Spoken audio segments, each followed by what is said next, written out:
I now call the Carroll County Board of Commissioners November 1st meeting to order. Roll call, please. Chairman Morgan. Here. Vice Chairman McClendon. Here. Commissioner Chance. Here. Commissioner Lee. Here. Commissioner Fuller. Here. Commissioner Reynolds. Here. Commissioner Chambers. Here. At this time, Commissioner Chance will lead us in the invocation, and Commissioner Lee will lead us in the Pledge of Allegiance. Please bow our heads. Heavenly Father, we thank you for this day, and we thank you for this opportunity to be here to conduct the people's business of Carroll County. We thank you for the staff and for the elected officials, and we most importantly thank you for the constituents who are here to engage in the process of their government. This is the government for them, by the people, and for the people. Lord, we pray that you will lead and guide us into making quality decisions that would be pleasing to our constituents and pleasing in your eyes as well. We thank you for the season of elections and the freedoms that we have in this country, and we pray that those will go out and exercise their right and freedoms to vote and make the best decisions that they believe will impact our community for the positive and for the lives of everyone that lives in Carroll County. Watch over us and guide us, and we ask these things in Jesus' name. Amen. Amen. Let us stand and remove our hats. I pledge allegiance to the flag of the United States of America and to the republic for which it stands, one nation, under God, indivisible, with liberty and justice for all.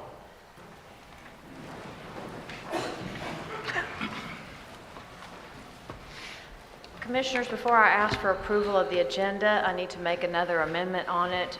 We will be removing 8.2, the Past Partners Advancing Student Success 10th Anniversary Proclamation. There'll be a special breakfast celebration that you'll receive an invitation to.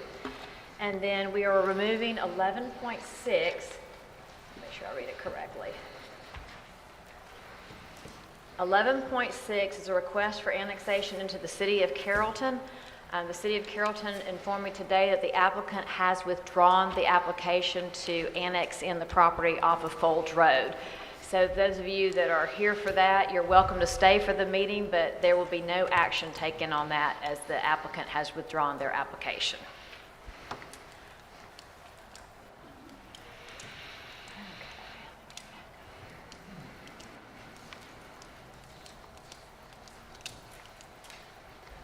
At this time, we'll move into public comments. Public comments are an opportunity for the public to address the commission with any issues or concerns they may have. All remarks should be directed to the chairman and not to individual commissioners, staff, or citizens in attendance. Michelle, let's get approval of the agenda. Oh, I'm sorry, I moved There we on, go. didn't I? Thank you. Make a motion to approve the revised agenda, removing items 8.2 and items 11.6. Second. I have a first and a second. All those in favor? Any opposed? Motion passes 7-0. Thank y'all. Been trained well. All right. I think it's time to move into public comments. Do my bookends say it's okay down here? Approval of the minutes.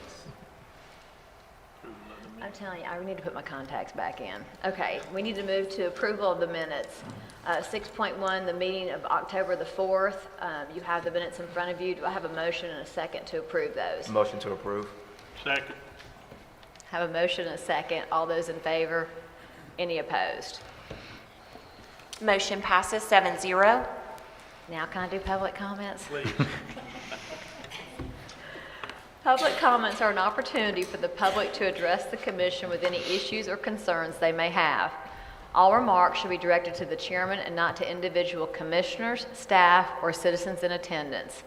Members of the public shall not make inappropriate or offensive comments. Any individual who violates the rules of decorum may be removed from the meeting. At this time, the board will not comment, nor will the board take any action on the comments, and each speaker is limited to 3 minutes. I had 2 people sign up in the back, and at the end I'll ask if there's any others that would like to speak. So first I have Kelly Height. Yeah, there she is.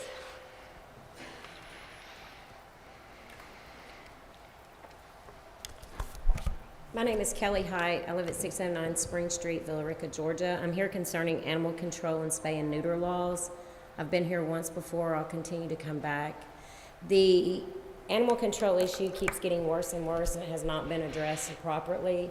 We have inadequate staff there, they have inadequate training there, and we don't have any support from any government entity or anyone else in the community in doing adoption events other than the regular volunteers that come in.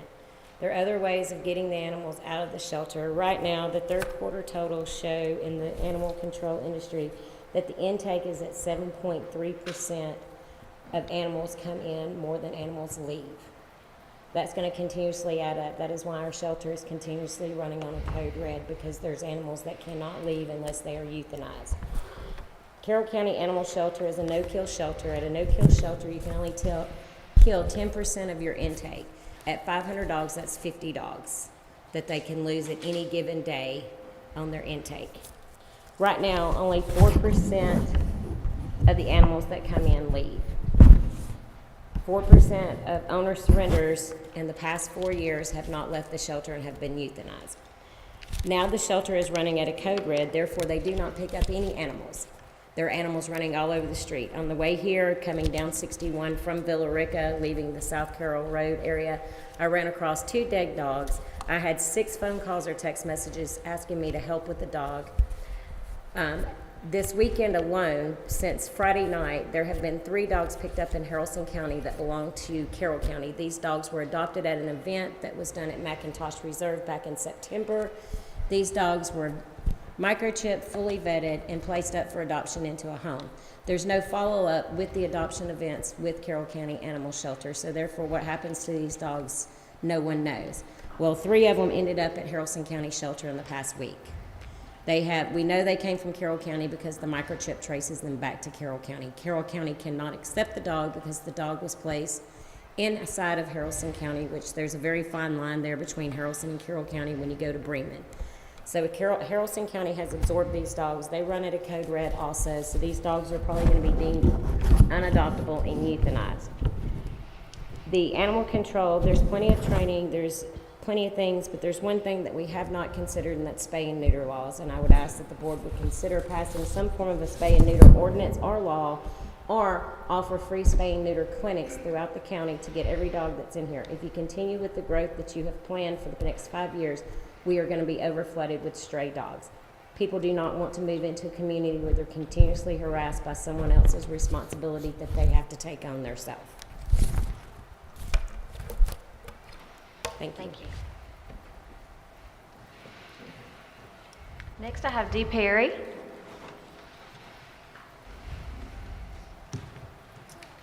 Hi, my name is Dee Perry, and I'm the Executive Director of the Georgia Agricultural Land Trust, 148 Clinic Avenue, Carrollton. For once, I am up here to talk about something positive, and that's Glock. Their purchase of this land, 4,000 acres. I was going to say, sorry, Dee, that's planning and zoning time. This is just public comments. okay. I'm sorry to clarify. Confused. I was a little confused. That's when we have the 10-minute, 5-minute. Okay, thanks. I'll be back. You'll be back. Okay, thank you. At this time, is there anyone else here that would like to speak during the public comment time? Nothing on plan and zoning, but anything that would, during public comment. I'll ask again a second time if there's anyone here that would like to speak on anything except plan and zoning. Well, hearing and seeing none, I'll move on to the next item.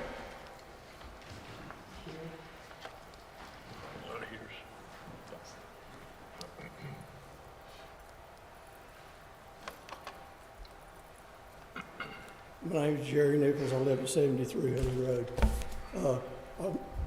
I've got a question about the fire station that they built at end of Jones Mill at 166. It's been there for 1.5 years, maybe 2 years, still not manned. Okay. It's not doing anybody any good. So we don't do any comments at this time, so tomorrow I'll have the fire chief call you or someone on staff will call you in the morning. Thank you. If you'll make sure you leave your name and phone number, and make sure they have the phone number that you don't put out public. Great. Is there anyone else that wants to speak on public comments? Okay. So we'll move into special presentations. At this time, we have a E911 Hurricane Assistance. I'm going to call up our Director, Clay Patterson, for 911. Good evening, Commissioners. First, thank you for allowing me to come to the meetings and recognize the staff. I know that, it seems like we've had a lot going on lately, but I truly believe that when Carroll County employees go above and beyond, that they need to be recognized. And this was even more beyond things that I've or could have imagined. And I'm very, very, very proud of our agency for becoming a part of it. But if you weren't familiar with what took place, shortly after I was appointed, I found out that there was a program called TERT, which is the Telecommunicator Emergency Response Task Force. And it's compiled of different telecommunicators across the state, and they range from just frontline telecommunicators up to supervision. There's not very many. It's a very tasking job. There's a lot of training that has to be done to become a part of it. We were blessed when Ian came through the end of September that we were asked to be activated. We got put on standby, I think, that Thursday, and I sent out an email to the staff, and I had an overwhelming response. Within just a couple days, I had 8 staff members complete over 20 hours of training to become eligible to even go. As you all know, Ian hit Fort Myers, Florida as a Category 4 hurricane. Of course, we couldn't send everyone that wanted to go because we still have to run the center here. Felicia Rowland, which is our training coordinator, and Amber Wade is one of our communications training officers, both finished their required classes, and so we were able to get them on the list. It was a very quick process. They didn't have much notification or preparation time, maybe 24 hours that they were going to be leaving for, and they had to commit themselves to 14 days of being gone. So on Saturday morning, they loaded up around 8 o'clock. They drove to Forsyth, Georgia, and met other members at the Georgia Public Safety Training Center. Just to give you an idea, there was 12 from Georgia that went.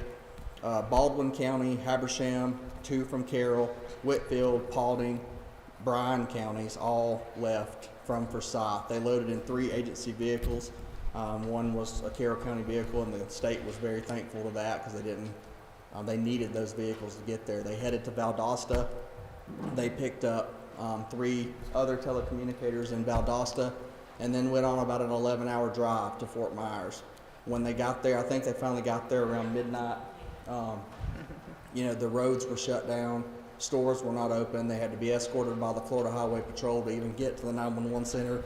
And the goal for them going there is their dispatchers had not been home in days. And some of them had complete home loss. And so the goal of the TERT members is to go to these centers that are impacted by natural disasters. And they have a very quick and brief training session that sometimes lasts a day or 2. This was about a day and a half. And, Felicia and Amber are both on day shift here at our center, and they assign them to night shift. There's some pictures that will show you, just to give y'all an image of what it was like. They had to sleep in a tent for 14 days on a single or twin size blow up air mattress. You know how humid it is in Florida. Their bathrooms were in trailers. Stores were not open. The conditions, I tried to stress to everyone that this was not a vacation by any means. There was no benefit to this for them, for them going. They didn't make extra pay. They didn't get any kind of recognition for going, but they did it merely out of the goodness of their heart. For 14 days straight, they worked 12 to 16-hour days. And I think on day 2.5 to 3, the employees of Lee County Control were able to finally leave and go home. And so a couple of them had complete home loss.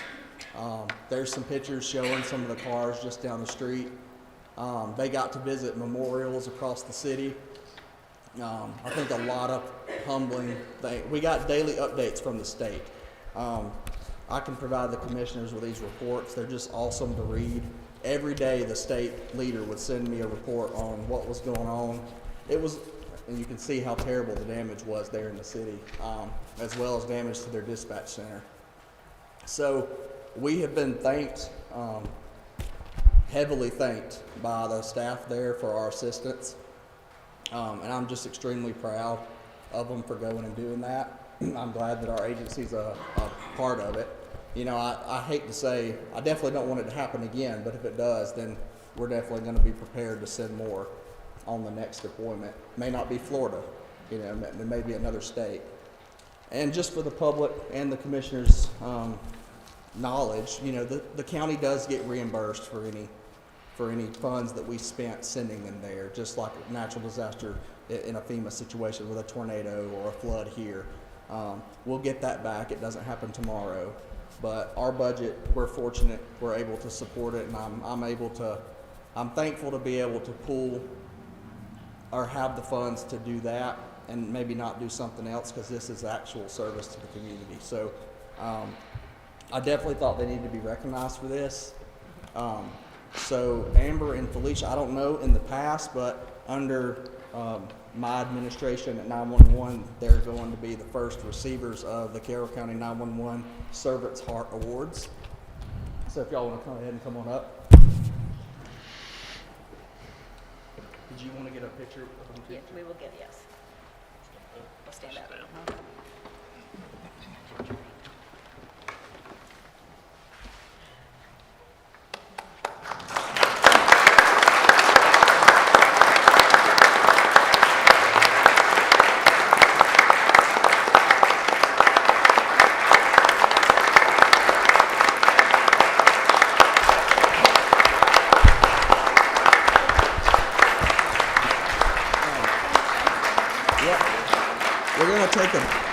We're gonna take a picture, but I wanted to also say real quick, we just found this out literally 1 hour ago. I don't even think Amber knows, but APCO is the national leader in communications training. It's the Association of Public Safety Communications Officers. That's our main outside training entity that we use. I serve on 2 committees with them nationally, and I've been a huge part of them over the last year. And they just emailed me literally an hour ago and said that Amber was selected as this quarter's Young Professional Highlight of the Month, and she'll be recognized in the journal. So.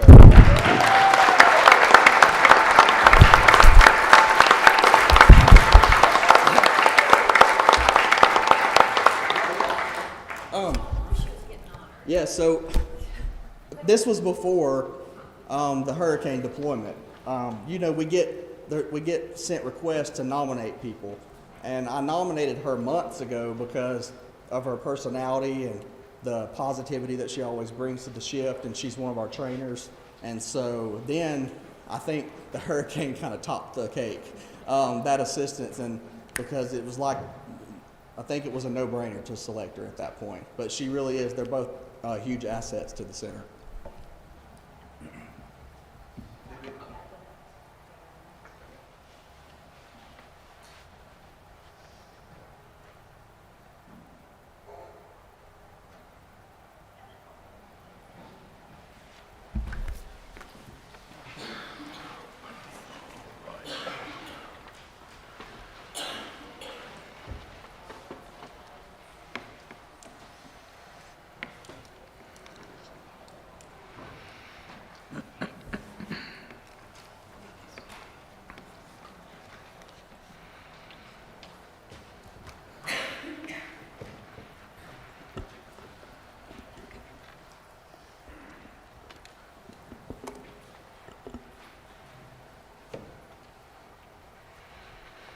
We're on the zoning session, correct?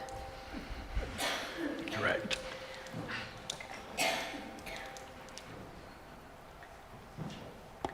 Tonight, I would like to ask that we amend, what we normally do is 10 minutes and 5 minutes, but at planning and zoning, because this was such a big and new idea, they did 15 minutes, 5, and 15 minutes and 5. So I wanted to make sure that the Board of Commissioners is okay with changing the 10 to 5. To 15. Okay, great. The applicant or anyone speaking in favor of the application or request shall be allowed a total of 15 minutes to present their request. Anyone opposed to the request shall also have a total of 15 minutes to present their opposition. If there are multiple speakers for or against an application, please be mindful to allow others to speak. So in other words, each person doesn't get 15 minutes. It's 15 minutes total. Anyone speaking for or against the application shall also be allowed a total of 5 minutes to speak in rebuttal. And there again, it's 5 minutes total, not 5 minutes each person. I'm now going to call Ben Skipper, Director of Community Development, to the podium to discuss our rezoning request. Thank you, Madam Chairman and Board of Commissioners.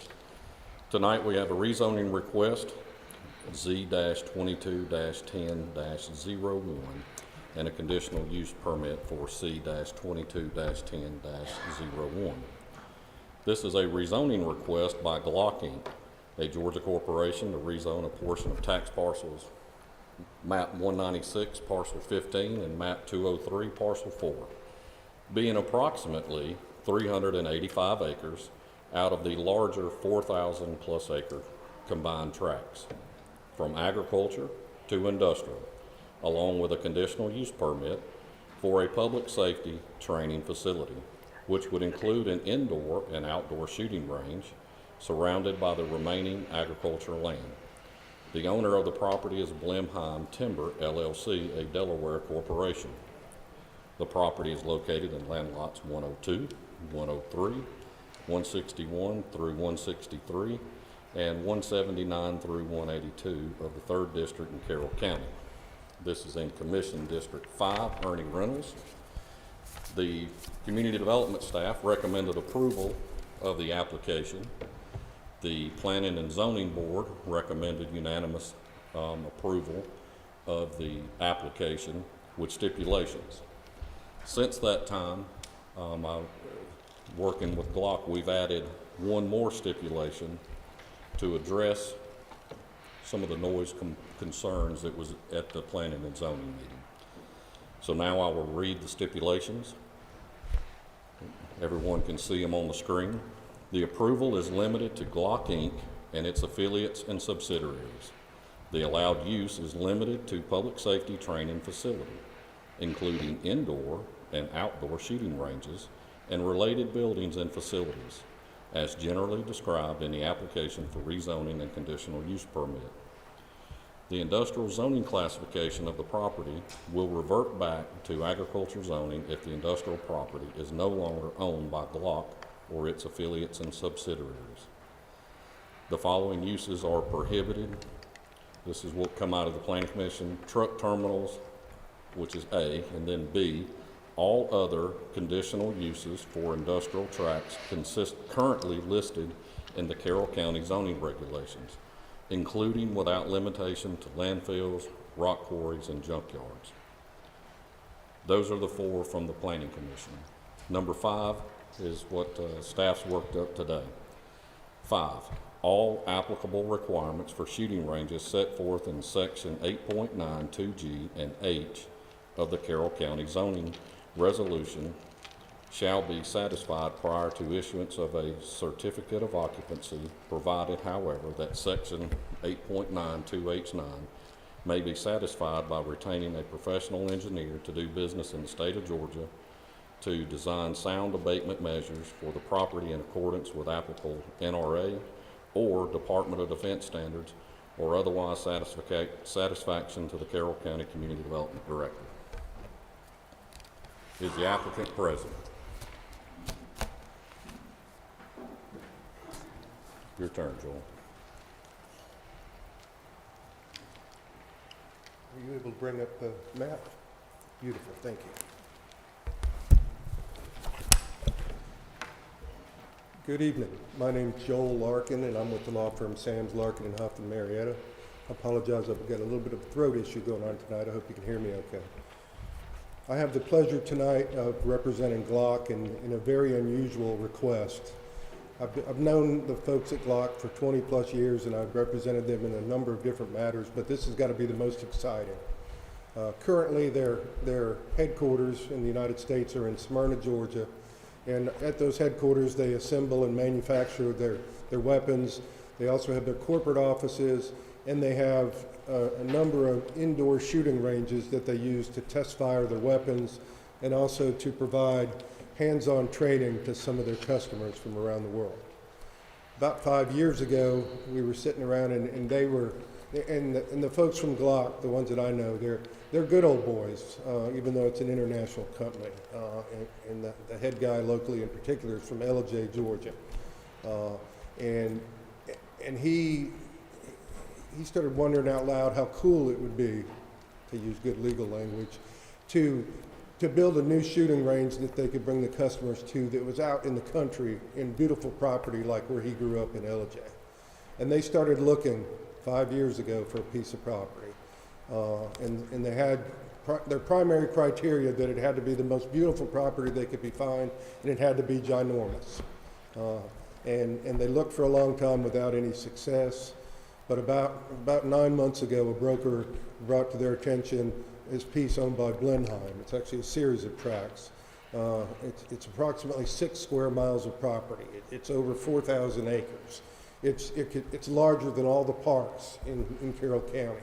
It's bigger than the city of Whitesburg and what was it, Roopville.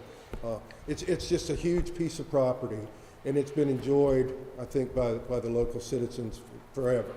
It's beautiful. It's got a nice Wolf Creek flowing through it. It's been used for hunting and fishing and for outdoor activities. And that's exactly the kind of property that Glock has been looking for. Within that property, they want to develop some finite areas with some shooting ranges. And you have in front of you there, is that a different map? Look, if we go back to that first map. Yeah, that first map shows the 4,008 acres plus or minus that we surmise it to be. And what they've done at this point is they've walked the property, they've ridden around the property, they've been on it with four-wheelers, and they've identified suitable areas on the property for development of infrastructure for the shooting ranges and some classroom-type buildings that they could use. And you see them there as Area 1, 2, and 3. They would anticipate developing them in that order, where Area 1 would be the first area that they would develop.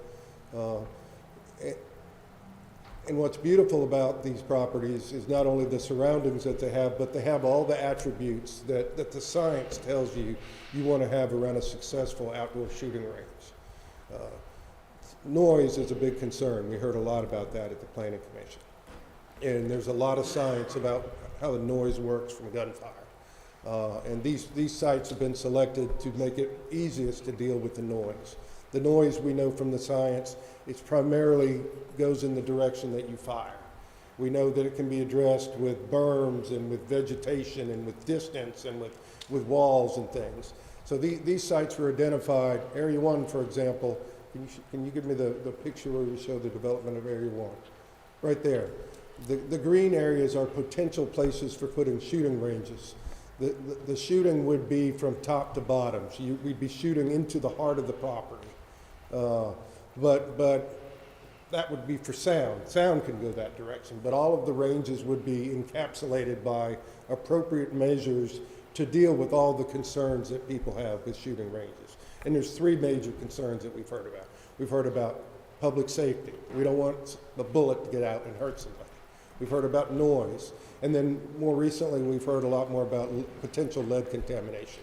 This is a beautiful treasured piece of property, and we sure as heck wouldn't want it to be contaminated, especially since Glock is going to own this property in its own name.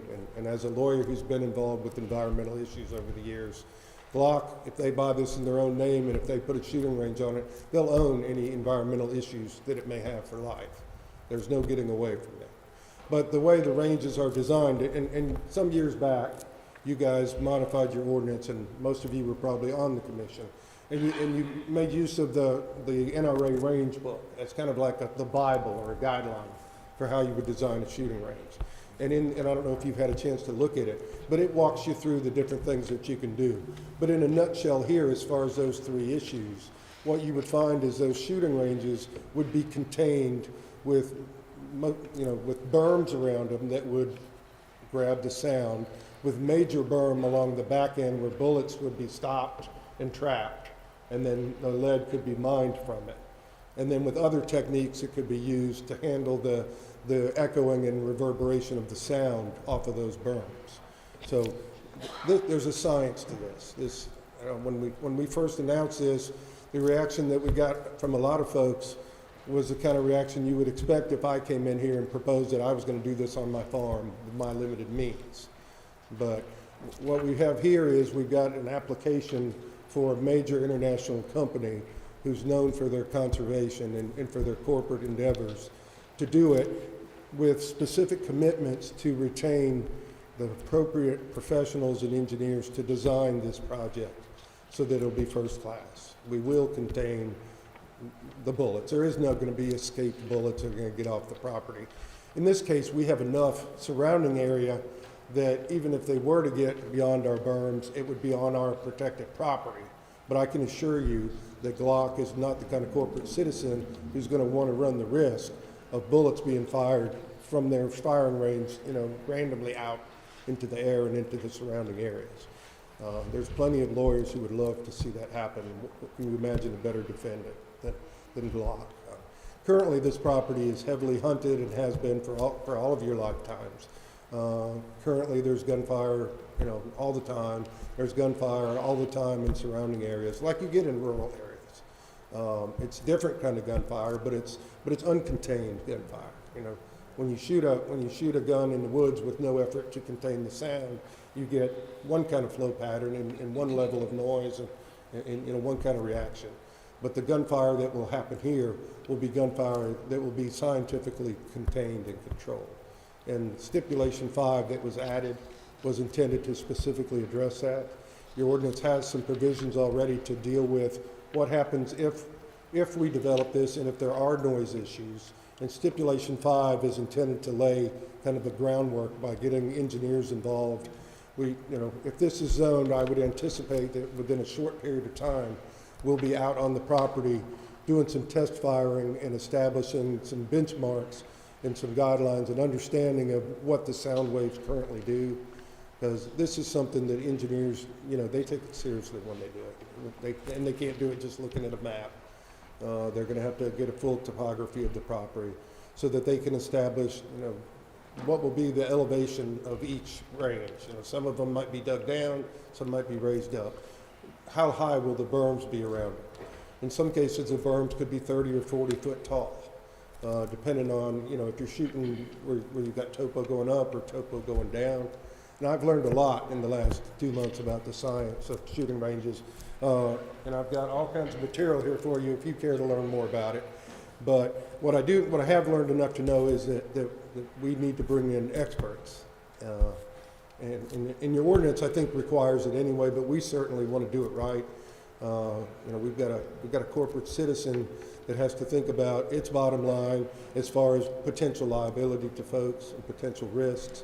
So they're very excited about doing a first-class project out here, one that will be fun for their customers and provide a service. And backing up to that, Glock is not proposing to open a public shooting range like you see around where we just open the door on Saturday morning and people will come. What Glock will be running there is a facility where they will fly in their customers from around the world. For example, the United Kingdom, they sell handguns to the Army, and they bring in 20 of the folks from the United Kingdom and bring them in, and they have their session in the woods on the shooting range and train on the weaponry. So this is not going to be a high traffic venue. This is going to be it's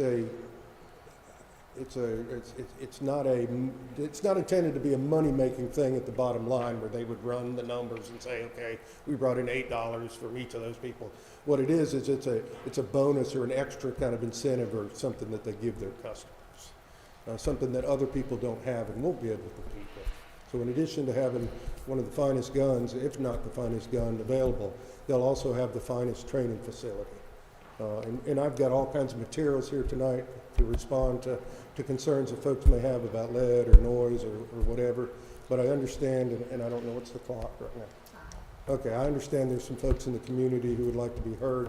So I'm going to sit down, and I look forward to rebuttal time and to answering your questions. So at this time, there's no one else here to speak in favor of the block. You're just going to waive the next few minutes? Oh, that was, I know, but did they need to sign up to do Oh, that? D, I'm sorry, that's I right. thought we had a couple others too. but Okay, I'll see what they do and then I'll, okay, great. All right, D, we'll let you come up now. Start over. I'm Dee Perry, Executive Director of the Georgia Agricultural Land Trust, 148 Clinic Avenue, Carrollton. I don't often get the opportunity to speak to you guys for something I'm in favor of. A lot of people have approached me and said, why is a land conservation group in favor of this? Well, we have learned that we have to compromise on our land and our land uses. And so I have to evaluate what they're proposing against what can happen if they don't get this land. I've done a lot of research into Glock. I've been very pleased with what I have discovered, and I've talked to them, and I'm just very pleased with everything I've heard. We have an opportunity here to get this 4,000 acres off the open market, and that is really critical for Carroll County. Blenheim will face more and more pressure to subdivide this land in the future, and we all know that subdivided land tends to go to developers, and we run the risk of unwanted development in that area. That area is in a position that is facing extreme pressure coming out of Douglas County. It would be a nice buffer to protect the other areas in there. It would be a nice buffer for everyone who lives there. And also, this type of development is not going to be a drain on our community services, and that's really important. I like to call this a positive revenue generator. No children to be educated here. Very little community services will be used, so that's a plus for the county. I just have searched for a negative and I can't find it. The fact that they're willing to make stipulations is rather unheard of. And that's also a plus going forward. And I really am in favor of this project, and I think it is the best possible thing that could happen for this county and this much land. Love to see it under one ownership. Love to see it cared for. Thank you. How much time is left? So we have 2 minutes, 20 seconds left. If there's anyone who still wants to speak in favor of this project during the 15 minutes, this is the...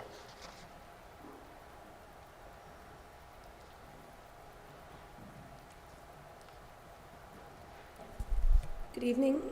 Excuse me. Good evening. My name is Stacy Frazier Johnston. I'm at 2450 East Highway 5 in Whitesburg. Thank you for this opportunity. I am the sixth generation in Carroll County, and the fourth generation to live on a 100-acre farm that Glock is proposing to buy, and we are located on the south side of the property along Highway 5. We're also within 1 mile of the proposed rock quarry that's being on Black Dirt Road. I am here tonight in support of the Glock land purchase and the conditional use permit, allowing them to develop the 384 acres and leave the other 3,800 acres in its current undeveloped condition. I attended both the Glock meeting at Antioch Baptist Church and the Zoning Commission meeting and heard the complaints and the concerns. Unfortunately, from this vantage point, it seems that the complaints and concerns did receive a louder voice than those who are in favor of this purchase. As many have stated, we choose to live in this area for the quiet community, the quiet country setting that generations before us have also enjoyed. One of the reasons we felt peace living here is because of Carroll County's long-range plans of keeping this area zoned agricultural. But let's face it, this land is going to be sold by Blenheim Timber. I, for one, would much prefer Glock developing less than 10% of the land for a private gun training range set to the Department of Defense standards that be sold into 4-acre tracts, which could mean over 1,050 new homes developed. People have also voiced concerns about traffic that this facility will create. The average household owns 1.88 cars. In the county, we also have four-wheelers, tractors, and old pickup trucks. With Glock, we're looking at about 20 to 30 cars per day as a rough estimate. If we have over 1,000 new homes go up, we're looking at a minimum of probably 1,974 cars driving these roads per day, and that's a very low average. Ms. D has already mentioned taxes. Noise has also been discussed time and time again. Yes, there will be noise, but with the mentioned 36-foot berms, the firing direction, and the natural barriers, this will greatly diminish the noise. Part of living in the country, choosing to live in the country, is hearing the gunfire. As we joke, come to our house on any given Saturday and you're going to hear the guns from the hunters or us. We'll let you finish during the 5 minutes if you'd like to. Thank you. So at this time, we'll open the 15 minutes in rebuttal.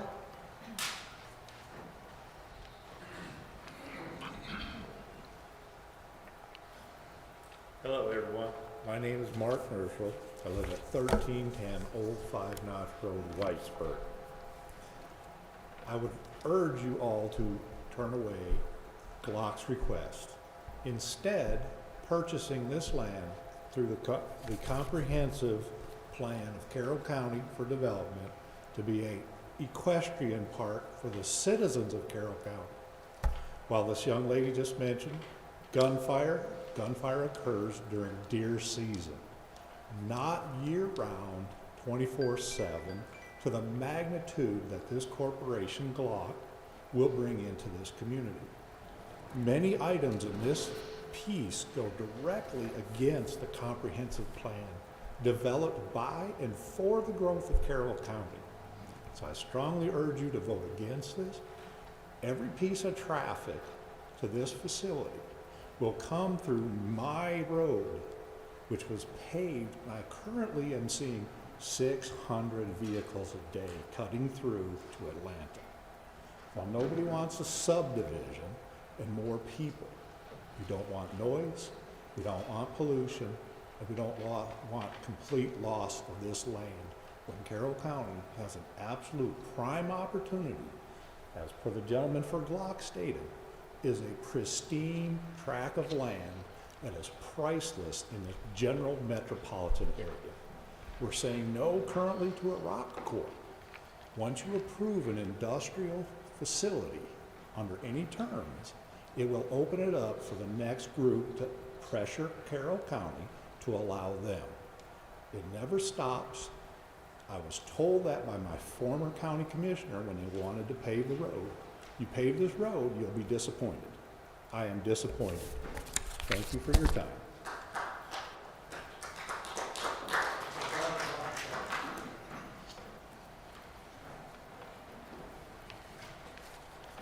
Good evening, guys. Thank you so much for letting me come up. I'm Mike Clayton, 70 Hilly Road, Whitesburg.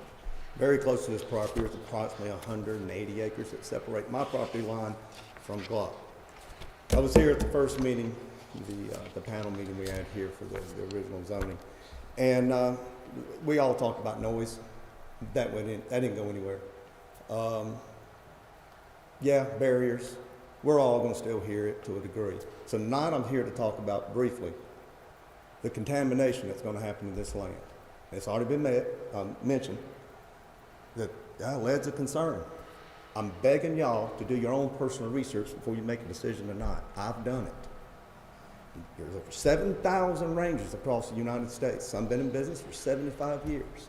Anything over like 20, especially gets on up above that, municipalities are having to spend millions of taxpayer money to come clean up lead. We're talking 20 students, I think they said, per instructor. Each student, according to their website, is supposed to bring 1,000 rounds for the class. Now that's just 20 students, that's 20,000 rounds for one range, one session.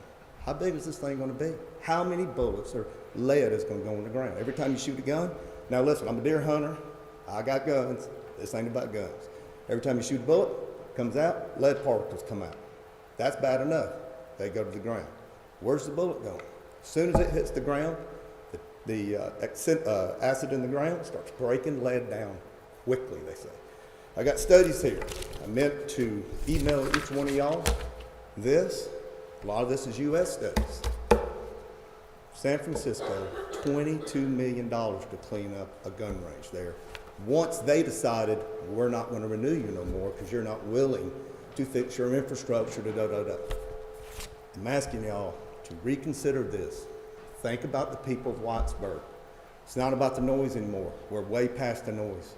It's about what are they really intended on doing. And if you go ahead and approve this, I'm very disappointed in y'all because you're hearing something that's very crucial to the animals, the children that play in the streams below, the streams that go to the river. It's just not a good thing, guys. I'm sorry. Please reconsider what you might be doing tonight.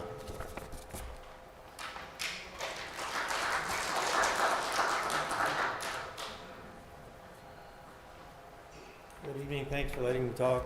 My name is Steve Kernan. I'm on here on behalf of my son who's out of the country. He lives on TP Trail. Loves Glock. We have some of their weapons. Not specifically against it, although I wanted to make sure there's a couple things that we didn't see on the provisions that I think need to be addressed as a part of it. Automatic weapons. There's no discussion of it. Everybody's has in their mind plinking. Ranges this size could very well be used for that, and the noise profile of those is a lot louder. So maybe he can address it tonight and assure everybody that there won't be any automatic weapons, or maybe he can address it later with y'all and you can consider that, because I think that should be a part of it. Caliber has also not been mentioned, and that's just as important along with the automatic weapons. And what size? Are they going to be 50 caliber automatics, or are they just your regular rifle and pistols? Big difference. The other thing we didn't specifically see mentioned is the use of the rest of the property that's remaining agricultural. Will this property be used for training, patrolling, land navigation, camping? What the adjacent property owners, and my son is one of them, what are they going to see looking into the property? Will they roll up and see somebody all geared up in tactical gear doing their training and patrolling? Or is it just in the ranges? From what I read, it looks like it's just going to be timber, not used. But I think that y'all should also specifically address that as well. Just a couple considerations. Other than that, we think it's a great idea, much better than selling it and building a development. So there's lots of pluses to it. But thank you.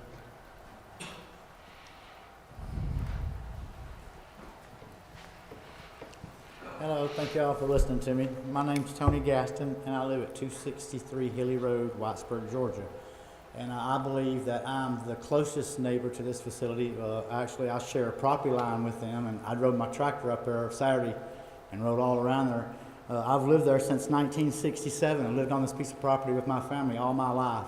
My father and my mother died and left this property to me, and I could have sold it and moved anywhere in the world, but I decided to stay right there and invest my future with my family so my children could live exactly like I did in peaceful, quiet, family area. It is my understanding, I wrote this down because I'm more of a reader than I'm a speaker. If I understand this community's duties are to listen and understand the concerns of the community and the taxpayer property owners. I hope the board does a better job and interested in this matter than the zoning did. If I, as a property owner, want to do anything requiring rezoning or permitting or building a house or a barn, I, as an owner, have to have drawings, I have to have a land survey, I have to have detailed drawings and hand all this in order to even build a barn. But Glock's able to come in with this nice little drawing and tell us what they think they're going to have without any surveys, without anything at all, and just come in and say what they're going to do, and it sounds real nice. But me, I'm held to exact, they're not. Okay, so on this piece of property, there's been no septic, no perk system to see if they can perk water out there. There's been no environmental impact surveys, no traffic impact survey, especially no noise. I went out there and shot my gun 3 times, and my wife recorded on the phone. So then they're prepared to do 2 million shots a year. I mean, 2 million shots. I live in less than a quarter of a mile downriver or downhill from them, so it's all coming downhill to me. Okay, after listening with the great concerns, our zoning lady said that she wanted to hear more about environmental impacts, and I thought we was going to get some of that. Well, 15 minutes later, she voted yes to go ahead and approve it. Okay, then someone has stated that you could build over 1,000 homes on this 4,000 acres. Well, today exactly it's 4.25 acres. We take 4,000, you divide it by 4.25, and you put roads in, you put utility lines. I mean, I'm in the building industry. To me, that's 715 houses. But I don't see anybody up here trying to build 715 houses at one time. I see Glock trying to move in on our community and take over this piece of property. Not all these homes. This would take many years and lots of time to go over. Okay? One more thing.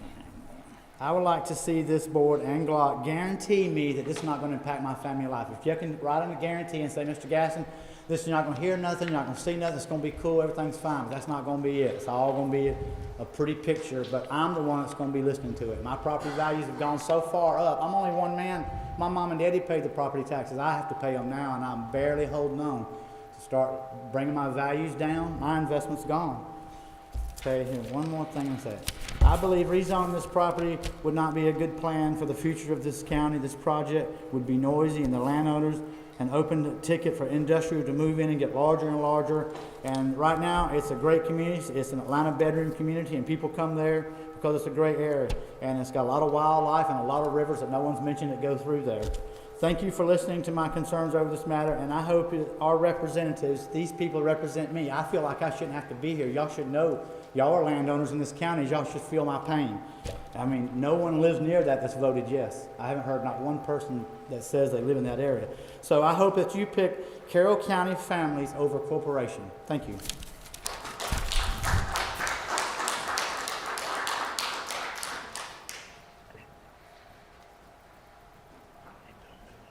Kind of want to touch on a couple other things, if I may.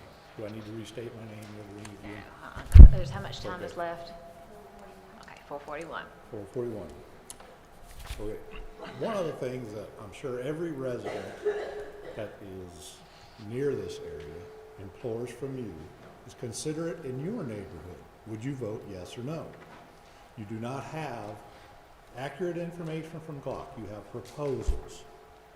Okay. We don't know shooting hours. We have an estimation of rounds from some individuals. Currently, there is not shooting on this property year-round. I live within 2.5 to 3 miles. From the Carroll County development, it states, Carroll County places a high value on agricultural lands and believes these lands add to our quality of life. This is true.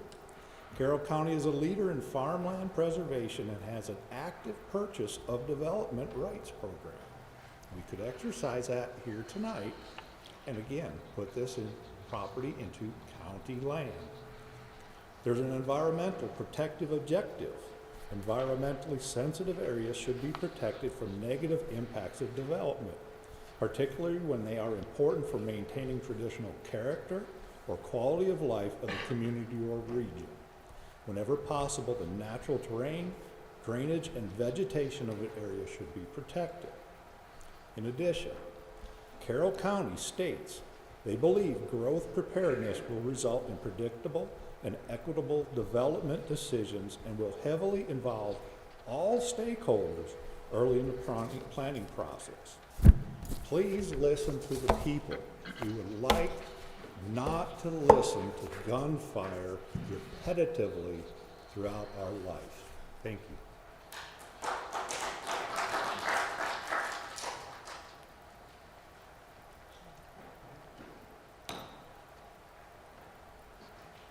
Good evening. My name is Kevin Smittley. I live at 8272 Loch Lomond Lane in Winston.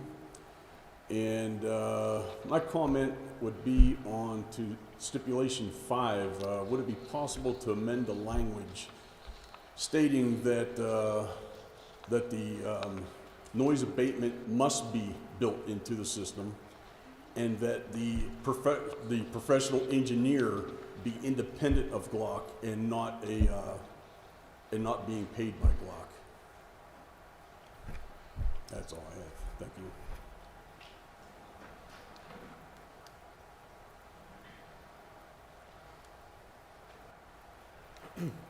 My name is Brandon Nichols, 97 Hilly Road, right close to the adjacent property as well. I wanted to read one little small thing here that is something that our state representatives have put into place that protects gun manufacturers and gun ranges from being held liable at all. It says, no sport shooting ranges or unit of government or person owning, operating, or using a sport shooting range for the sport shooting of firearms shall be subject to any action for civil or criminal liability, damages, abatement, or injunctive relief resulting from or relating to noise generated by the operation of the range, if the range remains in compliance with the noise control or nuisance abatement rules, regulations, statutes, or ordinances that are in place at the date which it was commenced. It also says that no ranges shall be considered a nuisance, either public or private, solely as a result of changed conditions in or around the area, the houses being built, things like that. As long as it has been in operation for 1 year since the date in which it commenced operation as a sport shooting range. Subsequent physical expansion of the range or expansion of the type of firearms used at the range, and increasing calibers, whatever, shall not establish a new date of commencement. So if they decide to expand further out and come even closer to people's property lines, like one of the pictures they show has a road coming out of the gun range, and it just goes over to nowhere and stops. So that road could be coming over to further areas. They're planning to expand that, and those people, anybody that's around that area, don't have any fighting chance of taking any action against them for that. That's all I have.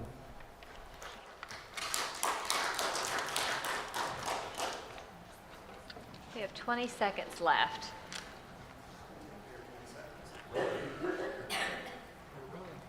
Thanks again, guys.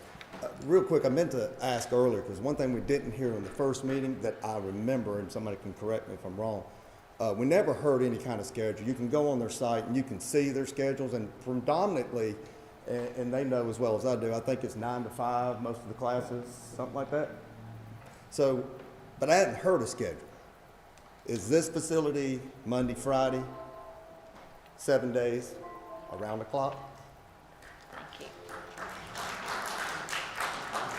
At this time, we'll do the 5-minute rebuttal, and we'll bring the applicant back up or anyone who'd like to speak in favor with the 5 minutes.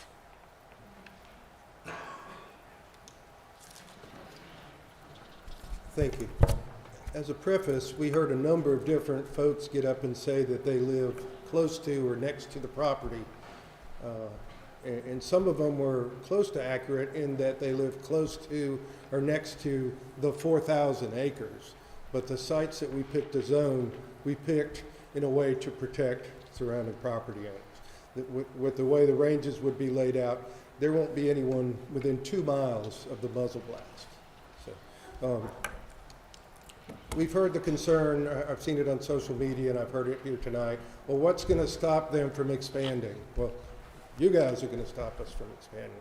The only reason that we've asked for industrial zoning, and we did it reluctantly, and we looked for a way not to, was because your zoning ordinance was changed some years back to only allow this in industrial area. And to help soften the blow of having to zone it industrial, we've agreed to the stipulation that it says it's industrial, but it really isn't. It's industrial only to allow the shooting ranges. All the industrial uses that people may be afraid of legitimately, we can't do. We don't want to do them, and we can't do them. And as a zoning attorney, I can assure you, and I know your county attorney will assure you, that although there may be some industrial on the map, anyone who looks at using that as a weapon to try to get other industrial zoning to the area has to also address the conditions that are on that zoning. Primary condition being it's industrial zoning, but it's not, and we've got 90% more property around it, just to serve as a buffer. Now, one of the things that we've gleaned, and I've known from the beginning, is everybody loves this piece of property. Glock loves this piece of property. That's why we bought more than any of the criteria would say that you need to buy. Glock is very interested in owning a nature preserve around this property. That was a goal from day one.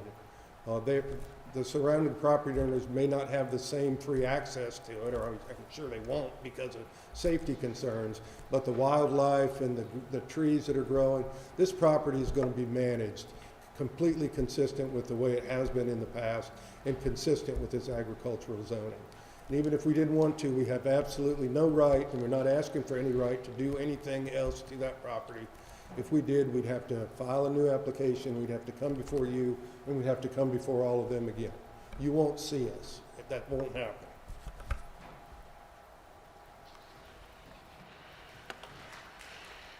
We understand that lead is an issue. Glock has 7 shooting ranges at their facility now. And I have here for y'all, this is the EPA's best management practices. This is the material that they publish about the lead concerns. There are grave lead concerns with old shooting ranges, or unprofessional shooting ranges, or informal shooting ranges that people just set up out in the country, or people do for profit without taking care of them. We've provided staff with the protocols that we use at our existing shooting ranges to clean and trap and recycle the lead. Extensive measures will have to be taken here as well. The berms and everything will be designed to trap the lead. We'll catch the lead. We'll recycle the lead. The best management practices in that brochure talk about a whole host of things that you do the way you design and operate the facility. As I told you, Glock is not the kind of company that can walk away, because in order to walk away, you have to have no assets. Once you own property under environmental laws, you own that property, and you're stuck with the liability, and selling the property doesn't even necessarily relieve you of that responsibility. So Glock they're all in on this property. They're committed to doing it right, and federal law will require that they take care of the lead issues. As far as lead getting downstream into Wolf Creek or whatever, the lead will be contained within the burned area of the shooting ranges. It'll be mined and it'll be removed from there on a regular basis. And we're happy to submit a plan, and I think we may be required to as part of the 8.92 C or one of those criteria requires that we comply with OSHA and some other lead requirements. Those relate primarily to employees, but we're going to own the property. We care more about it than any of these folks will, or at least as much as they do. So we're happy to respond to any questions that you have, and thank you. Is there anyone else here to speak in favor during the 5-minute rebuttal? I'll ask a second time. Is there anyone here to speak in favor during the rebuttal time? Okay, we'll seeing and hearing none, we'll move into the 5-minute rebuttal from those who are against the applicant. If anyone would like to come forward.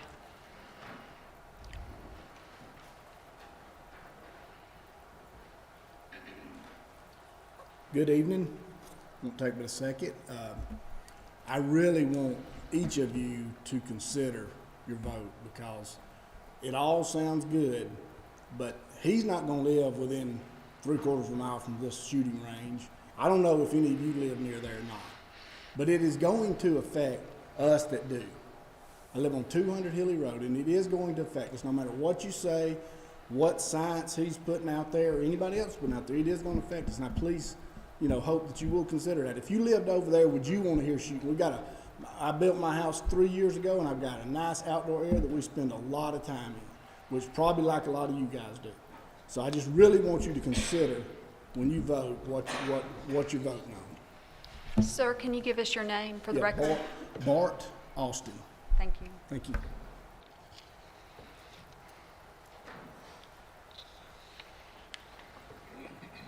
Hello again. As more information comes out, we all think of new things. As we discuss this, I guess I have a question for Glock. Are they willing to stipulate in their conditional uses shooting hours, and that they will perform a land reclamation if they ever abandon the site? Thank you.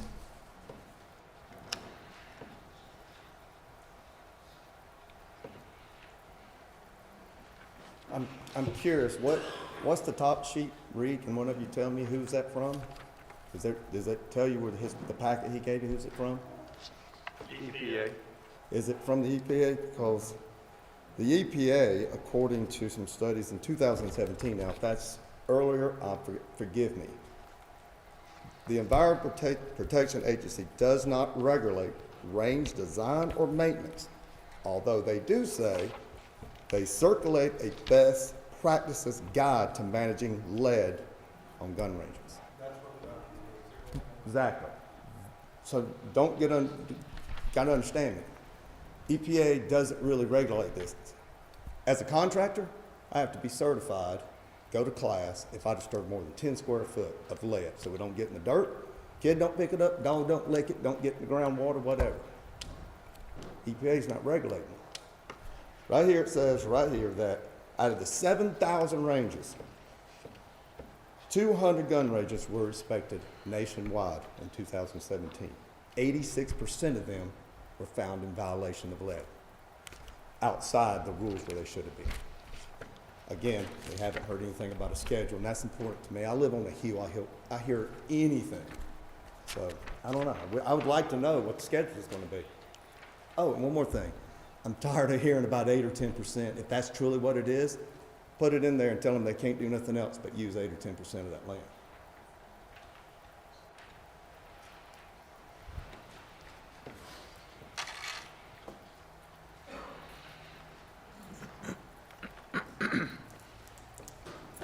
My name is Jerry Nichols. I live at 73 Hilly Road.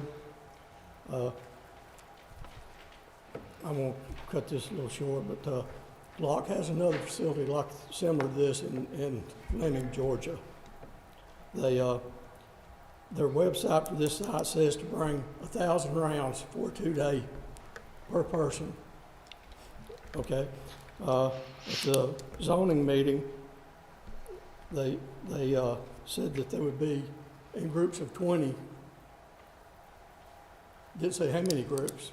If you have 2 groups of 20 training each day, 250 days a year, that's 5 million bullets going into the ground. I had a neighbor that was a deputy sheriff in Carroll County. He was a police mandate, and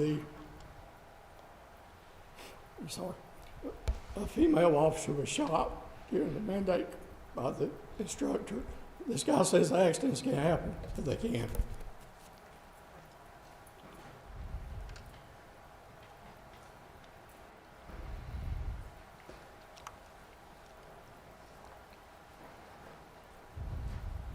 Good evening. I'm Levi Wilkie, 197 Hilly Road. I'd also like to put in perspective that this is a timberland. Mature pines are grown on this property. I would like to know, are these pine trees going to be harvested before this is built? If so, that takes away from your sound barrier, so-called rugged terrain. It's going to dampen the noise. I would like to know, is the rest of this land going to be harvested before all this is taking place? How are they going to be able to control the sound at that point? Thank you.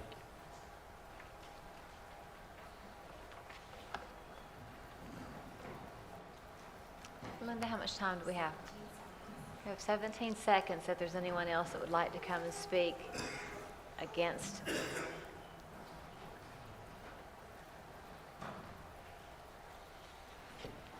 Brandon Nichols again. Just one more thing. I'm a big proponent of Glock. I own a couple of them myself, but being right in your back door is a different thing. One other thing to mention is the proposed location for Site 1 is extremely close, bordering up to the Dyno Nobel explosives plant.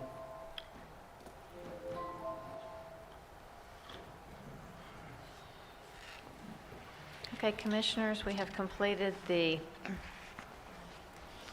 time for the citizens to speak.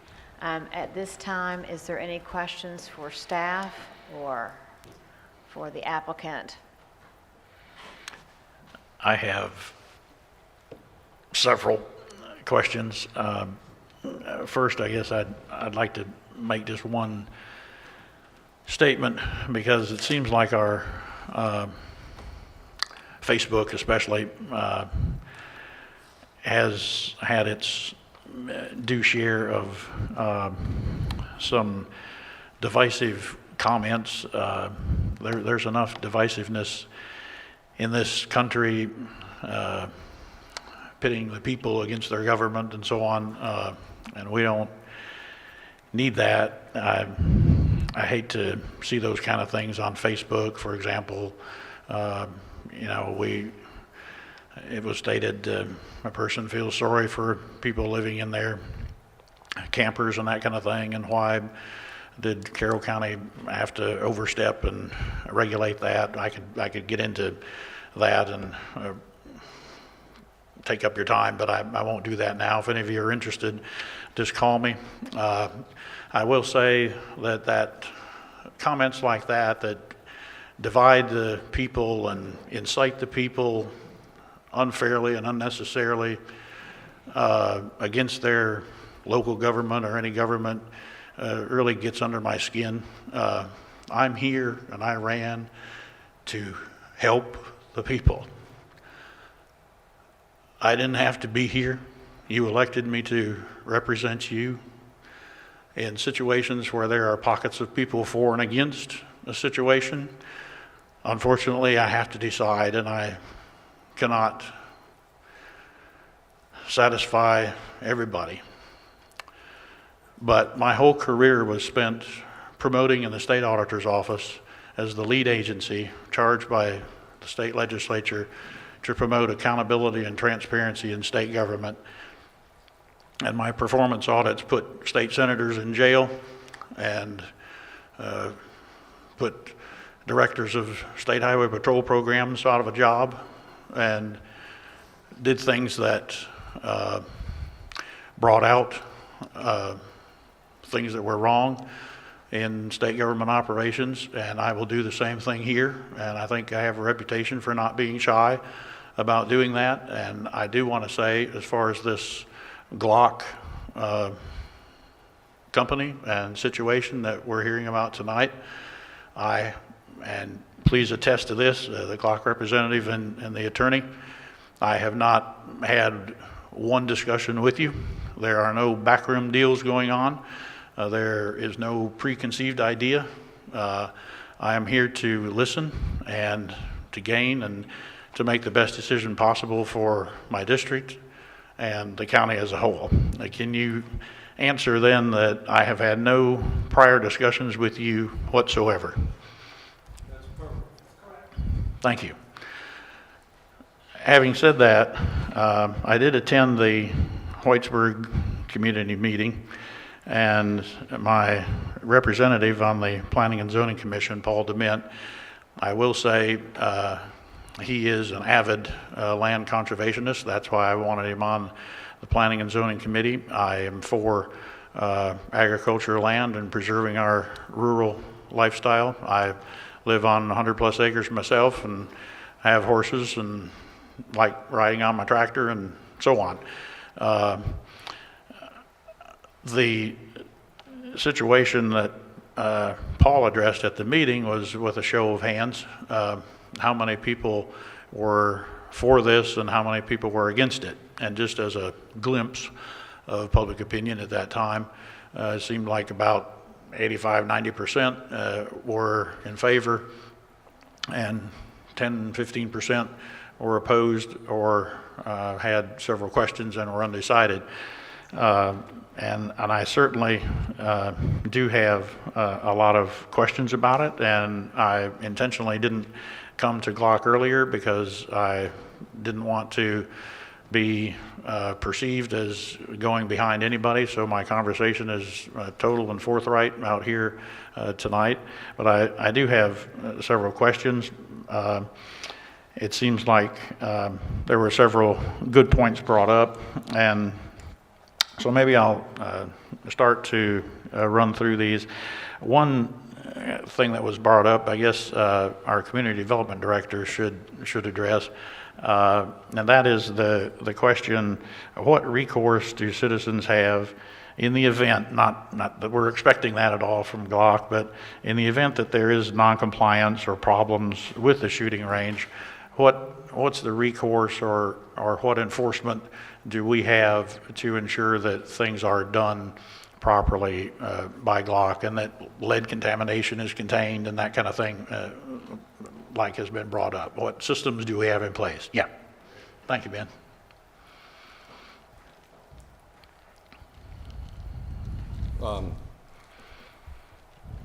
Our enforcement arm is code enforcement, and code enforcement enforces the zoning code, and we take them to court.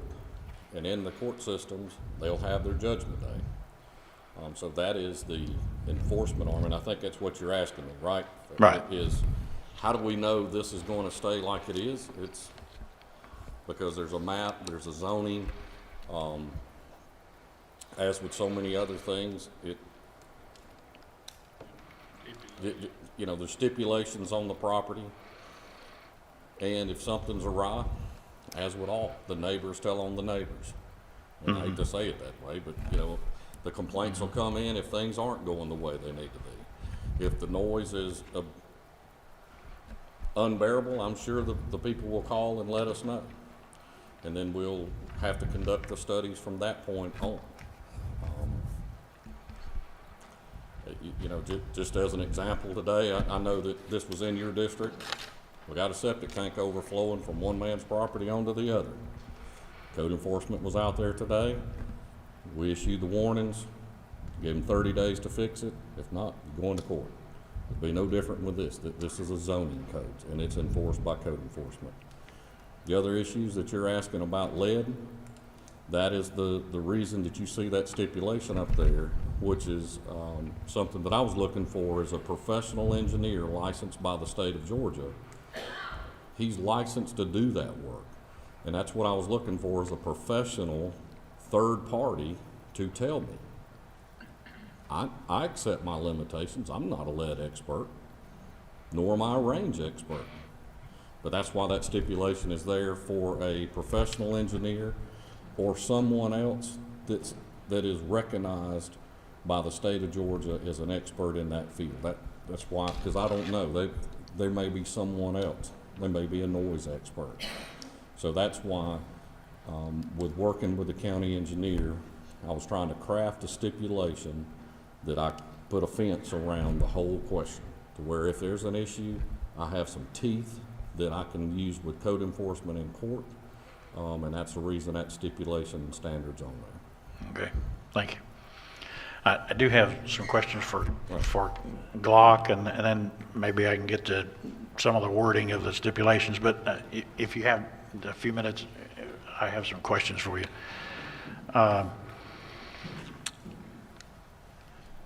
During this discussion, you heard, so I'll just ask the questions so that we can get the answers. These are not in any priority order, just as I jotted them down. So as far as the timber that is on the property now, pine trees or hardwoods or whatever, what is your plan? Because I know some of that at some point was clear cut or something, but anyway, there is a lot of pine and timber on the property. What are your plans, and is that going to be harvested? And it seems like, you know, leaving the trees would allow for more noise abatement. Okay. Yeah, I've discussed that with Glock, and we have a Glock representative here, but as I had indicated, Glock sees this as a conservation opportunity. We're already talking through Ms. Perry about timber management on the property. We have no intention of timber in the property to create revenue. The sites that we chose, one in particular, Area 1, part of the selection criteria was that had been timbered already. So we would expect to do timber management, but not timber harvesting. Okay. And timber management meaning what the timber folks tell us. Sometimes they say you need to clear or do a controlled burn or take down pine beetles or whatever. But our intention is for it to remain a timber property. That does provide privacy, and it does help with noise attenuation. It also provides the ambiance and seclusion that Glock is looking for. Okay, Did so. you add anything to that? No, that's good. Okay. Yeah, managed as timber That's ag timber. property, yeah. Yes. Okay.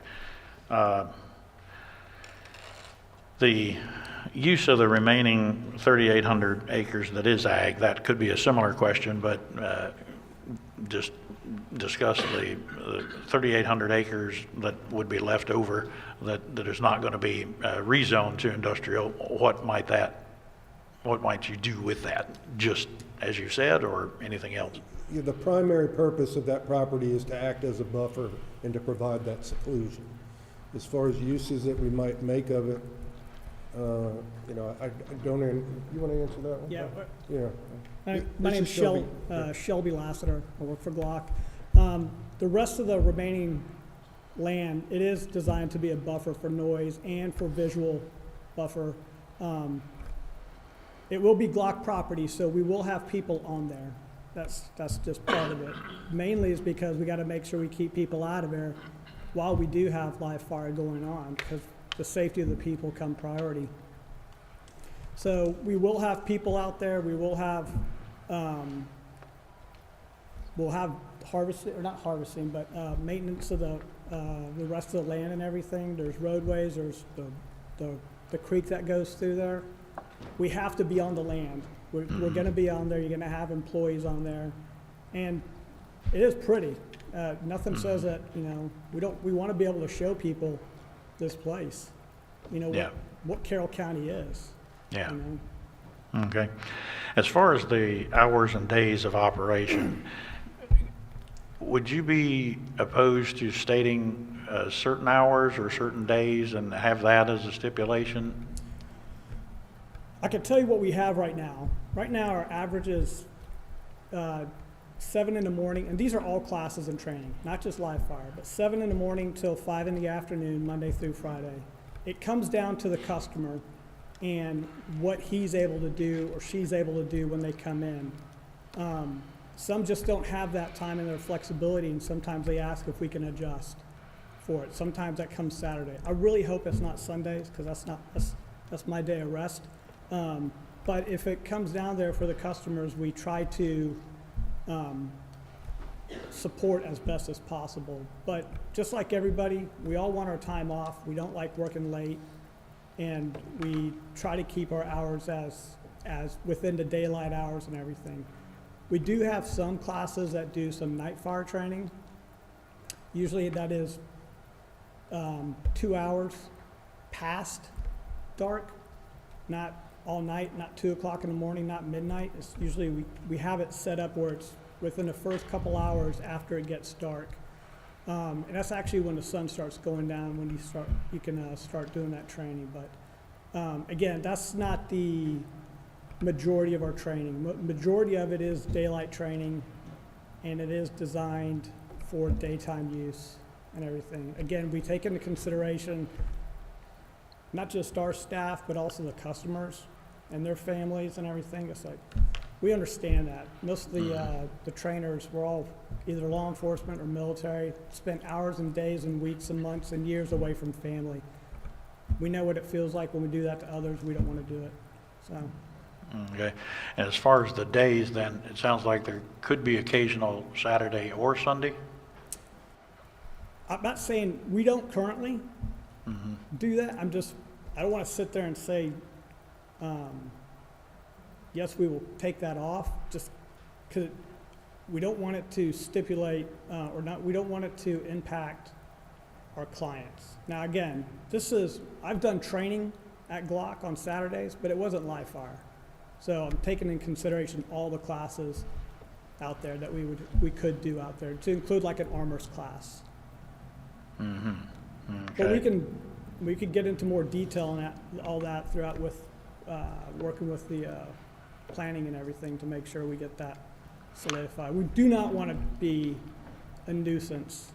Or any more of a nuisance than they already think we are. Yeah. So. And given the fact that there are going to be a number of ranges on there, perhaps that could be part of the discussion with your staff, that maybe we could identify, one or a few of the courses that if we did need to do weekend or some night fire, that we would limit it to those that are the more secluded or the more protected. Although we think they're all going to be pretty secluded and protected. I'm just wondering if it would be a good idea to say 7 a.m. to 9 p.m.,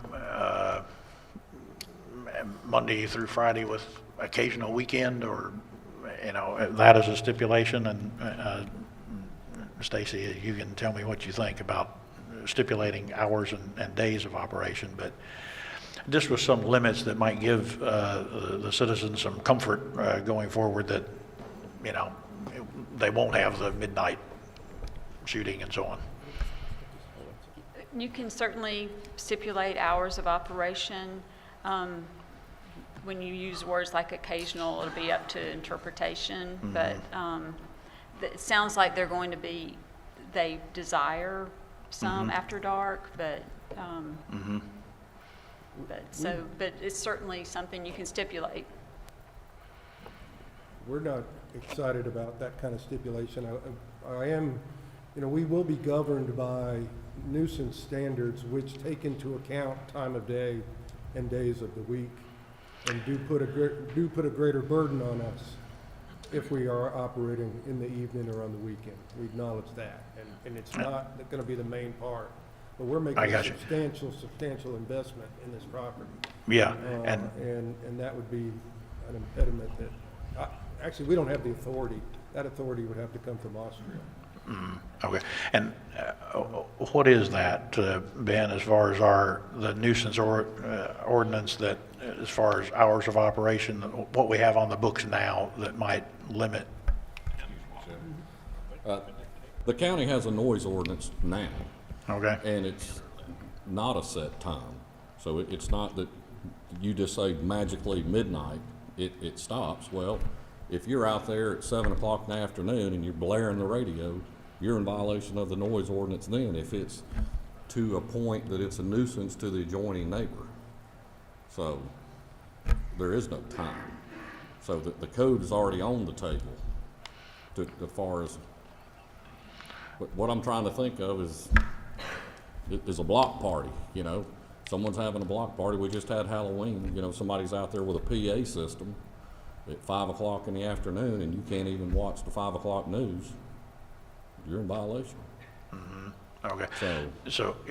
But there is nothing as far as nighttime stipulation? There's no like magic clock where it just says midnight is when this noise ordinance goes in effect. It's in effect 24 hours a day.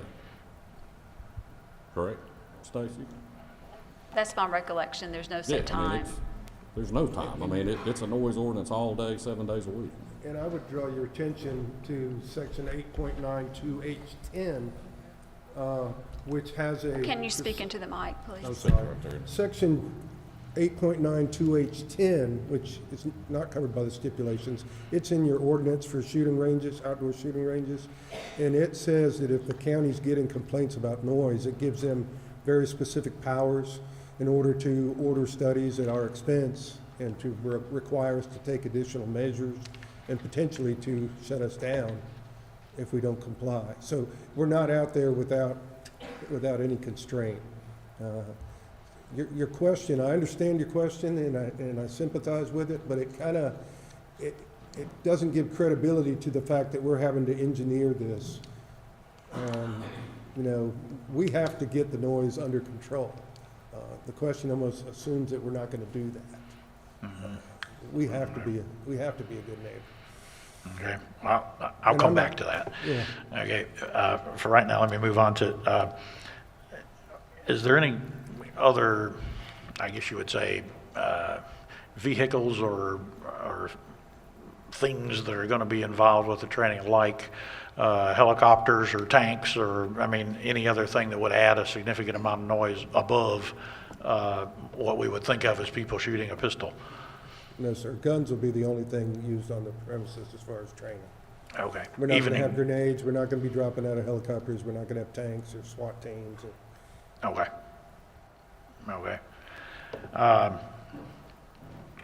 And it was mentioned about automatic weapons and the caliber and so on. Any comments about that as far as would there be automatic weapons and of what caliber and how much and so on?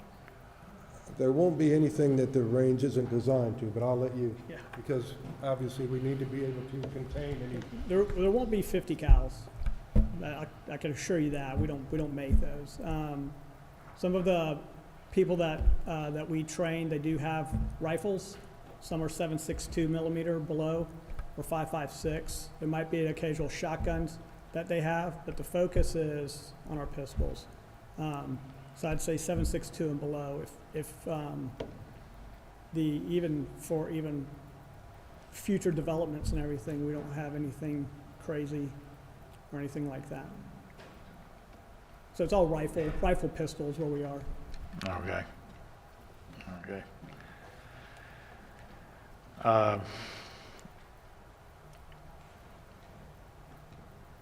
The lead contamination, I guess, Stacy, this might be something, I don't know. Like we have the 5 stipulations now. What about adding that lead management will be addressed, contained according to best management practices for lead and of outdoor shooting ranges according to EPA standards or something? Now, that brings up the question of who would enforce that, but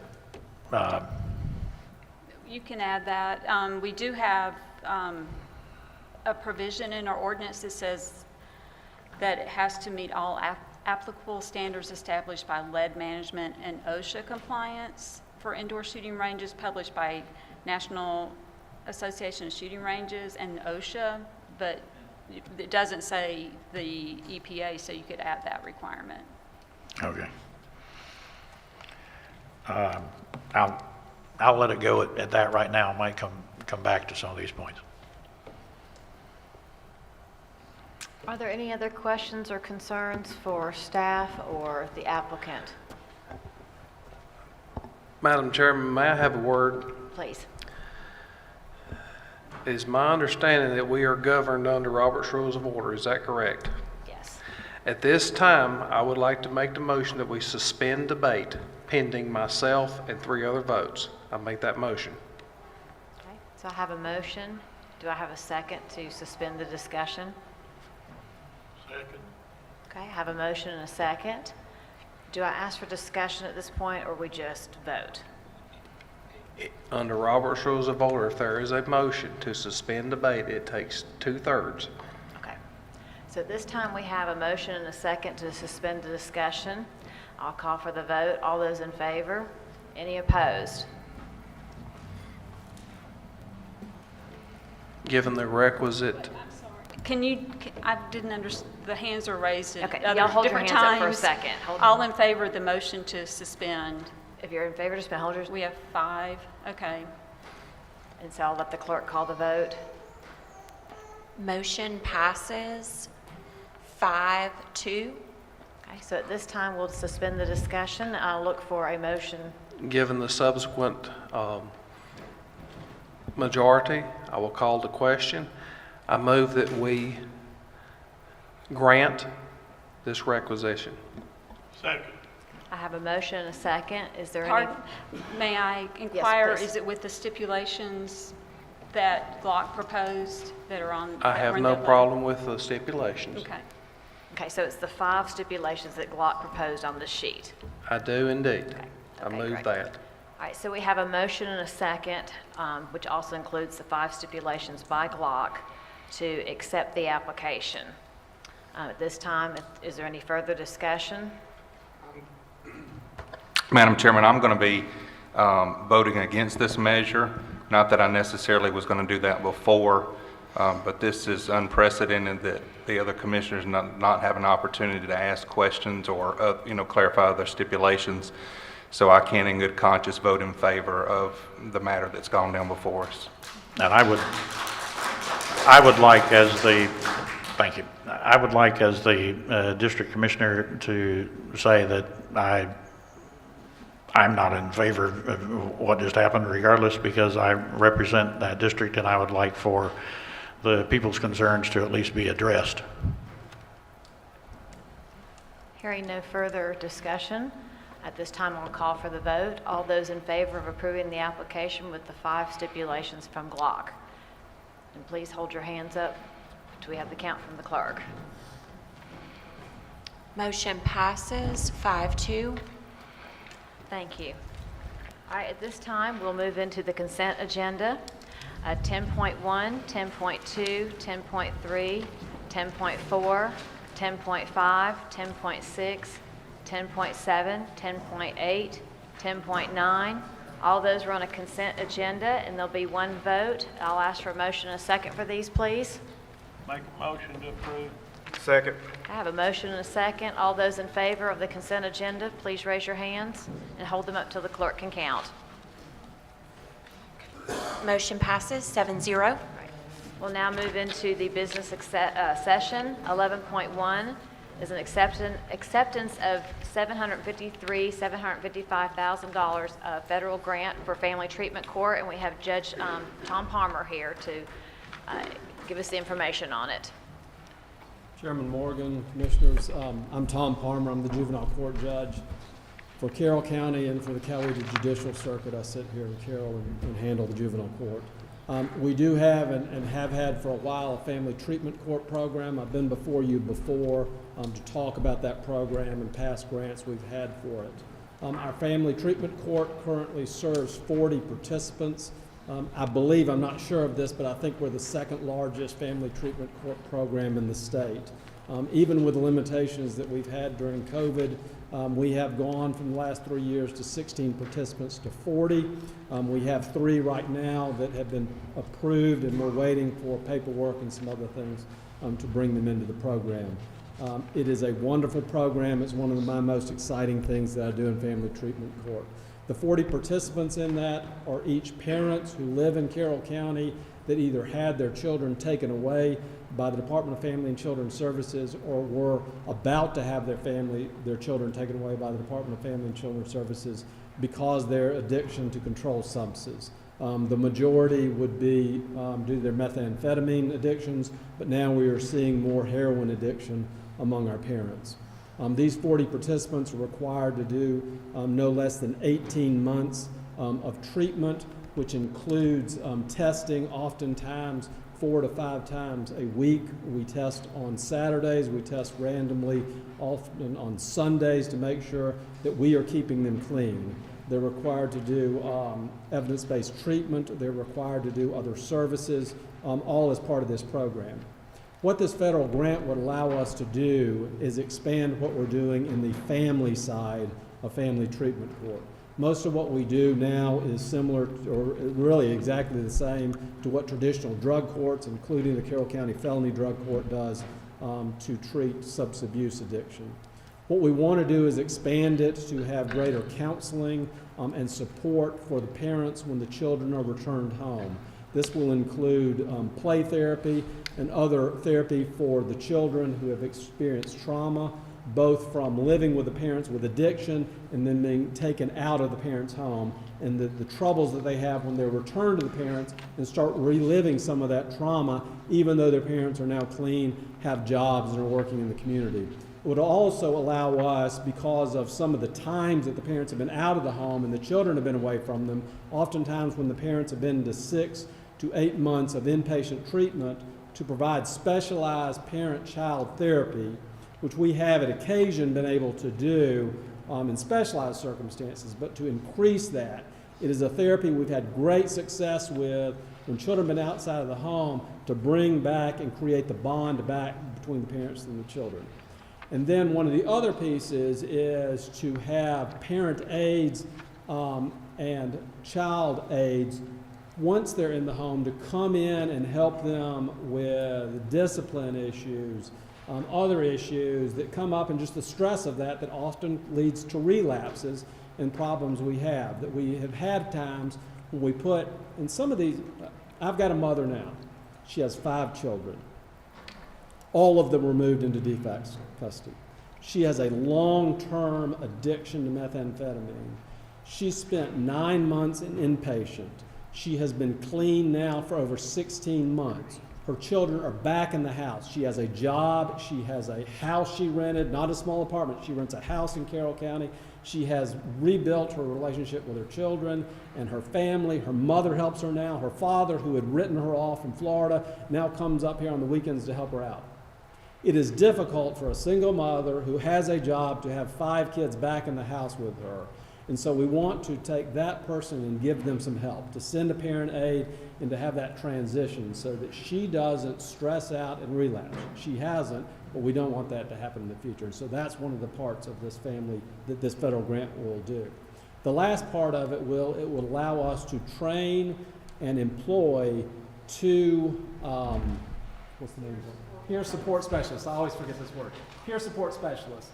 Right now we're using a peer support specialist that is employed in Douglas County, and they allow us to use them on occasion. But the peer support specialist would be 2 graduates of our program who know what it's like to go through and have had their lives changed in a program, our program, and can go to the people who are looking at this, who are trying to talk into getting in this program, and tell them the realities of it and what it's done in their lives. And then we also want to share that peer support specialist with maybe some of our other drug courts, or I've even talked in the past about, if we had one, talking to Tanner about some women who are coming in during pregnancy and have addiction issues, and can talk to them about what they need to do to get clean and sober for the protection of their children. So that's what the grant will give us. It's approximately $750,000. You have the amount of it. It's over 3 years. And people say, well, it's 3 years and then it goes away. What we're hoping on this is we get the people who have these, to give them training with the skills. It's very expensive to train therapists to be able to do this therapy. It's very expensive to send the people off then to be trained to be the peer support specialist. If we can get them trained, if we can get them incorporated in our program, then the ongoing maintenance of these within the system we're hoping to be able to do from our ongoing state grants, and then also by sharing with other treatment courts in the Coweta Judicial Circuit to then cover that cost just to maintain them going forward. Obviously, if we don't get that, the jobs will end and the treatment will end. We'll only have it for 3 years. But in those 3 years, we think we'll save lives. So that's what we're asking for. Thank you. Thank you, Judge Palmer. Are there any questions for Judge Palmer at this time? Well, seeing and hearing none. Let me say one other thing, and this is, I just need to say that. I have Sheila Story, my accountability court coordinator, and I just want to sing her praises, because she is the one who has led us from 16 to 40. We're hoping to get to 50 by the end of the year, and she does a wonderful job for Carroll County and the citizens here. So thank you, Tom. Thank you, Sheila. At this time, I'll look for a motion. I make a motion to approve. Second. Have a motion and a second. Is there any further discussion or questions for Judge Palmer? Seeing and hearing none, all those in favor? Any opposed? Motion passes 7-0. Thank you all very much. I really appreciate y'all's continued support. Thank you. Next, we have 11-2, a GEMA Homeland Grant. I'm going to call Major Craig Dodson from the Sheriff's Office up to present for us.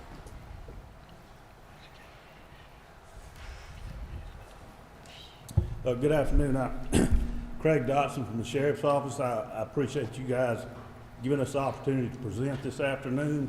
I appreciate the chairman. We received notice late last week that we got approved for this grant, and I appreciate you getting us on the agenda tonight.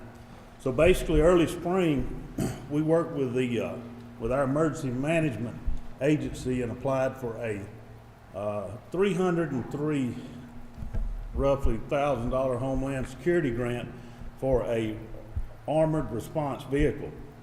I'll give you a quick example. On April 12th of 2021, when we had the shooting on 61 in Ithaca, 2 of these vehicles responded, one from Douglas, one from Coweta.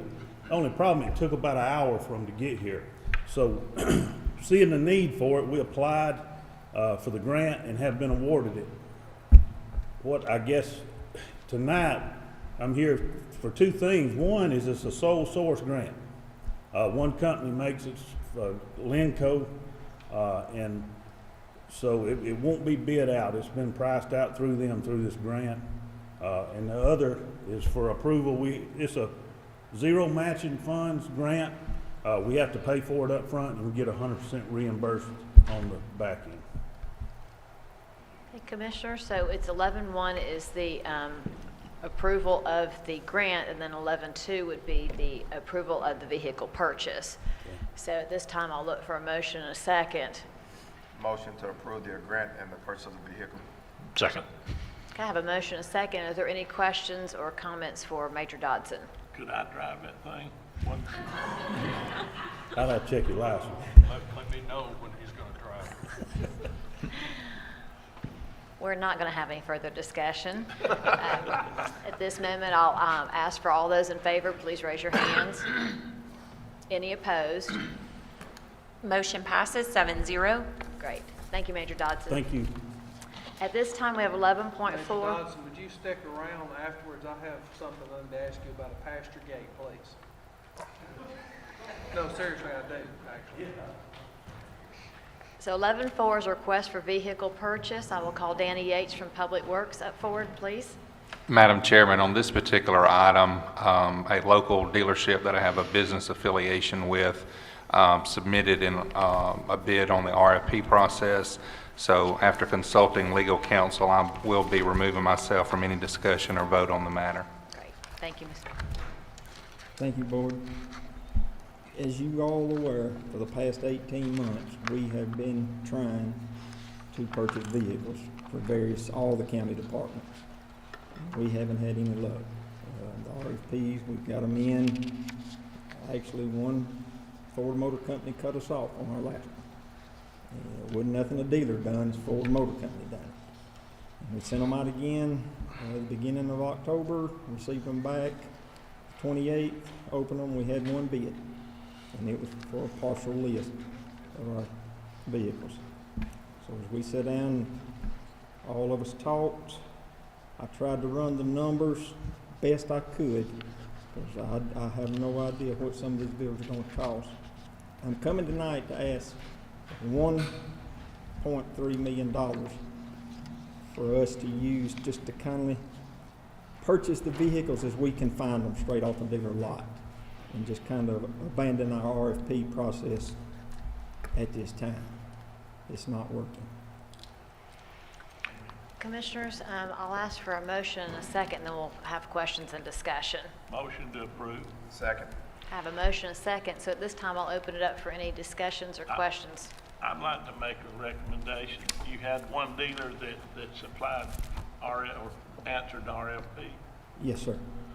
I would recommend ordering those vehicles and get in the chain.